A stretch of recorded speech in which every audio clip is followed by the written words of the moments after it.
Friends, ఈరోజు గోబీ పకోడా చూసేద్దాం. 2 cauliflowers తీసుకొని దాని పూలన్నీ విడదీసుకోవాలి. తర్వాత బాగా వాష్ చేసి అందులో 1/2 స్పూన్ పసుపు, 1.5 స్పూన్ సాల్ట్, 4 స్పూన్ల మైదా, 1 స్పూన్ బియ్యపిండి, 3 స్పూన్ల కార్న్ఫ్లోర్, 1/2 స్పూన్ కారపొడి, 1 స్పూన్ గరం మసాలా, ఇంకో 1 స్పూన్ అల్లం వెల్లుల్లి పేస్ట్ అదంతా వేసి బాగా కలుపుకోవాలి. మధ్య మధ్యలో నీళ్ళంతా యాడ్ చేసుకుంటూ ముక్క వరకు బాగా పిండి కోటింగ్ లాగా పట్టేలాగా చూసుకోవాలి.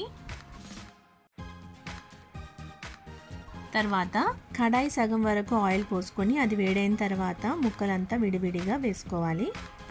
అప్పుడప్పుడు కలుపుతూ అడుగంటకుండా చూసుకొని గోల్డెన్ షేడ్ వచ్చే వరకు బాగా వేయించుకోవాలి. అంతే అండి, వేడి వేడి గోబీ పకోడా రెడీ. ఇది రైస్లో నంచుకొని కానీ లేదంటే పిల్లలకి డైరెక్ట్గా స్నాక్గా కూడా ఇచ్చేయచ్చు. మంచి టేస్టీగా ఉంటుంది. హ్యాపీగా ఎంజాయ్ చేస్తారు. ఈ వీడియో నచ్చినట్టయితే లైక్ చేసి సబ్స్క్రైబ్ చేసుకోండి.